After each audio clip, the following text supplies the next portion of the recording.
About a week ago, the New York Times published a poll of Tea Party participants across the country. We do not spend a lot of time talking about polls on this show, especially polls of social movements that don't have formal membership and are pretty loosely defined. But there was one thing written up in that poll that has stuck with me that I can't really get out of my head.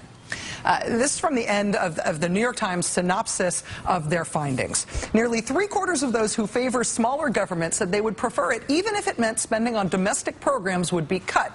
But in follow-up interviews, I cannot get this out of my head. Tea Party supporters said they did not want to cut Medicare or Social Security, the biggest domestic programs, suggesting instead a focus on, quote, waste. That's a conundrum, isn't it? Asked Jodine White, age 62, of Rockland, California. I don't know what to say. Maybe I don't want smaller government. I guess I want smaller government and my Social Security. She added, I didn't look at it from the perspective of losing things I need. I think I've changed my mind. Right there on the spot, talking to the New York Times pollster. It's sort of perfect, isn't it? Whatever you think about the Tea Party protests and their tactics and how they get their message across, this right here has been one of the persistent centrist and liberal critiques of the Tea Party movement and this whole Obama-era anti-government uprising on the right. That sort of blatant, clear-as-day contradiction. Get your government hands off my Medicare. Get the government out of my life. Don't touch my Social Security. These are not apocryphal stories. I mean, made up by liberals, right? This lady really is wearing a taxpayer revolt t-shirt while holding a sign that reads, don't touch my Medicare. She's not a staffer on the show. We did not make her up. This guy really did direct people to throw bricks through the windows of Democratic Party offices to protest there being too much government while he is living on Social Security disability payments, which you might know are from the government. It's a contradiction that's present even in the way these folks choose to articulate their protest against the government. For example, the march on the National Mall in Washington, D.C., which even while it's being used as a staging ground for anti-government protesters, is a government-funded national park. Protesters last week inveighing against government encroachment on private property while standing on probably the most famous piece of public property in America. It even has a commie-sounding name, the Boston Common. Common, get it? One of the country's oldest national parks. On Monday, anti-government protesters showed off their right to bear arms in a government-funded state park in Virginia. You might remember when Tea Party folks converged on Washington, D.C. for the big 9/12 anti-government march last year. In addition to using a national park for the site of their protest, one of the great footnotes to that protest were the complaints by many 9/12 protesters that the public transportation system that they used in D.C. to get to their anti-government march, they didn't feel was up to their standards. Here's how we covered it at the time. Occasionally you come across something when you're reading the news that can't be improved upon with comment. So here, without comment, is from today's Wall Street Journal. Quote, protesters who attended Saturday's Tea Party rally in Washington are unhappy with the level of service provided by the subway system. Republican Congressman Kevin Brady asked for an explanation of why the government-run subway system didn't, in his view, adequately prepare for the rally to protest government spending and government services. Seriously. That's not me saying seriously. That's in the Wall Street Journal. The ostensibly principled position these folks are taking is that they want smaller government. They want government to do less. And just because so many of them are retired Medicare and Social Security recipients who get to their protests in national parks via public mass transit, don't let that get in the way of their anti-government message. When you are shown to demonstrably not believe something you say you believe, that's hypocrisy. And reasonably speaking, it should undermine your claim that you're acting on principle. You can't say you hate government-run health care, for example, and then profess your love for Medicare. It is one or the other, or you don't make any sense. In the case of the Tea Partiers, though, mainstream media coverage has been willing to almost assume that they're making sense, even in the face of evidence to the contrary. Because the idea of being in favor of smaller government, the idea that government is inherently wasteful and incompetent and should be shrunk, because that idea has shifted from a conservative movement talking point 30 years ago to centrist beltway common wisdom today, sometimes we don't even recognize the hypocrisy when it's right in our face. The conservative movement won the framing fight.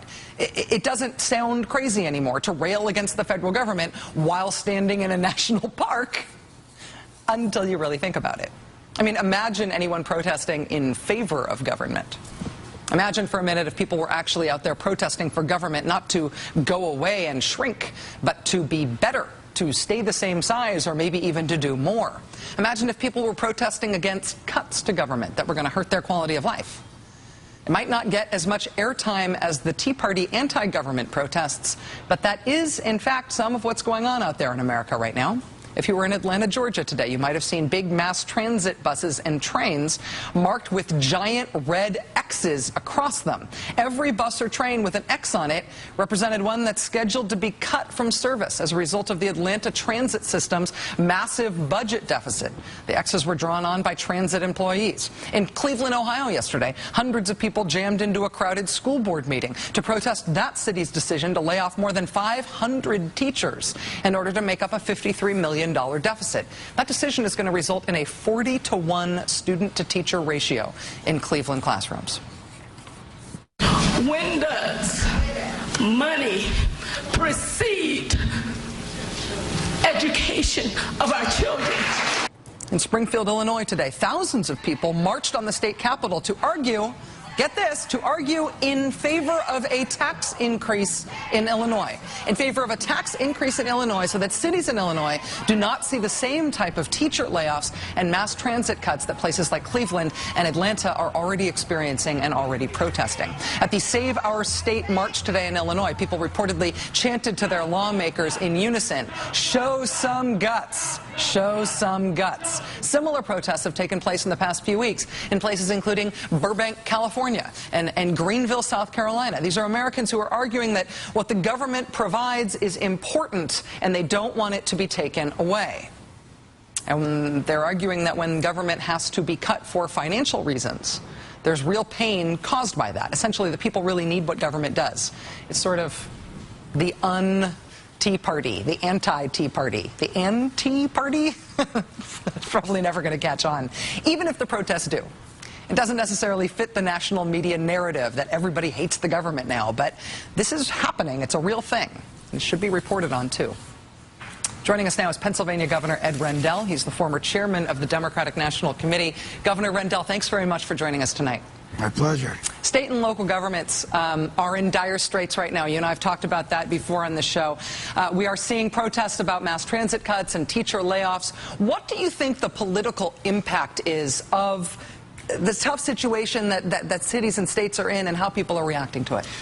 Well, I think you made a very central point in the early part of your narrative, and that's that the conservatives have won this argument, and they've certainly won it over the last 16, 17 months, in the fact that the Tea Party gets tremendous, the Tea Partiers get tremendous coverage. And think about it. Week before the health care vote, they had a rally in Washington, got 1,000 people, maybe not even that. The Tax Day rally, the big rally to protest federal taxes, got less than 1,500 people showing up, according to their own organizer. Other people thought it was in the 400 or 500 range. Gosh, if I had a rally in Washington to have stronger laws to protect puppies, we'd have 100,000 people without blinking. And yet the media, including the so-called liberal and progressive media, have given the Tea Partyites elevation in terms of the impact they're having on the national debate and discussion, way above what they deserve. And conversely, the rallies that you talked about, I think you'd have to look pretty hard tomorrow in the Washington Post and the New York Times and the Boston Herald, in any papers, to find those rallies covered. But people do understand, and by the way, I think we Democrats have not done a good job making our case. Education matters, and spending on education, spending for quality pre-K and full-day kindergarten, improves performance. Spending for after-school tutoring gets kids who are falling below proficiency levels in reading and math up to proficiency levels. But we haven't made our case very well. We Democrats, I think, are responsible in part for losing this debate over the last 16 or 17 months because we've been unable or unwilling to speak about or afraid to speak about what we believe in. That government, effectively managed and effectively implemented, can make a real difference in changing the quality of people's lives and creating opportunity for people. So I think we bear some of the blame, we Democrats, and we ought to get off our duffs and start speaking about what we believe in. And the mainstream media deserves some of the blame for elevating the Tea Partiers' point of view and not pointing out the hypocrisy in what they're saying. The hypocrisy in what they're saying, and also I think the way that it sort of inflates the Beltway narrative about the way that they want to describe the country right now. It's sort of formed into this calcified common wisdom right now, which isn't necessarily borne out by the facts. But let me ask you about that, though. Whether it was because of inflated media coverage or not, when the Tea Parties formed, Republicans rushed to catch up with them. They really chased that energy. Is it possible that on the left and in the center, the people are further ahead of Democratic politicians on this issue, understanding the importance of what government does? Are Democrats going to be catching up to regular folks on this? Well, I think so, particularly if we stop being afraid.